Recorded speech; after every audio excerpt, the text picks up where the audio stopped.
Yeah, well, first of all, any of these incidents, whether it be at the fair, whether it be in Janesville, the Mall of America, across the state and across the country, these incidents of senseless violence are totally unacceptable. And we as a society have to look at all of the pieces that go into this. In trying to triage the state fair, which again, up until Saturday night, probably had the fewest incidents, we had 60 agencies participating, the state in the support role of the state patrol being there, and the BCA, the Bureau of Criminal Apprehension, was there to make sure that we were highlighting, targeting, and stopping things from getting into the fair.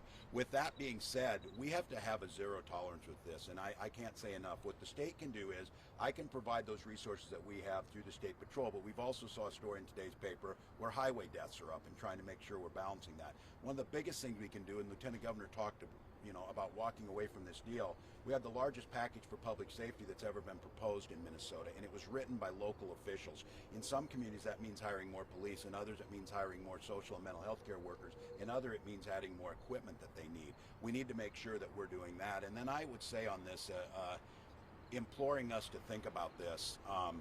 There's too many guns on the streets, and 15-year-olds with guns shooting someone, or a 20-year-old being shot last night.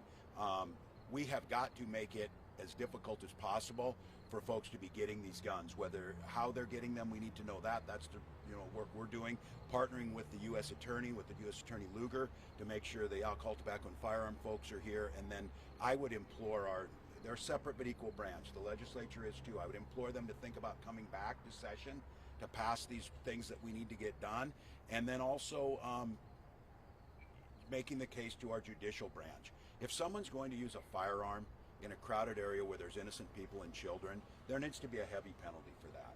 We can talk about things. This is not a crime of poverty. This is not someone stealing baby formula or something. This is someone shooting a firearm in a crowded area. Totally unacceptable. And so I think the resources we're putting into this, and as you saw on Saturday night, there were over 30 police officers within 15 feet of the shooting. This is just a brazen disregard for the safety of others, and it needs to be enforced. And as an update on this, the individual last night was treated and released from the hospital with minor injuries. We have a pretty good idea on the suspect, but once again, in both these shootings, we believe that the individuals knew each other, that there was probably gang ties related, and in both of these incidents so far, the victim of the shooting has failed to cooperate to tell who did this. And I think that's why I've been asking since 2019. I asked for something called a fusion center.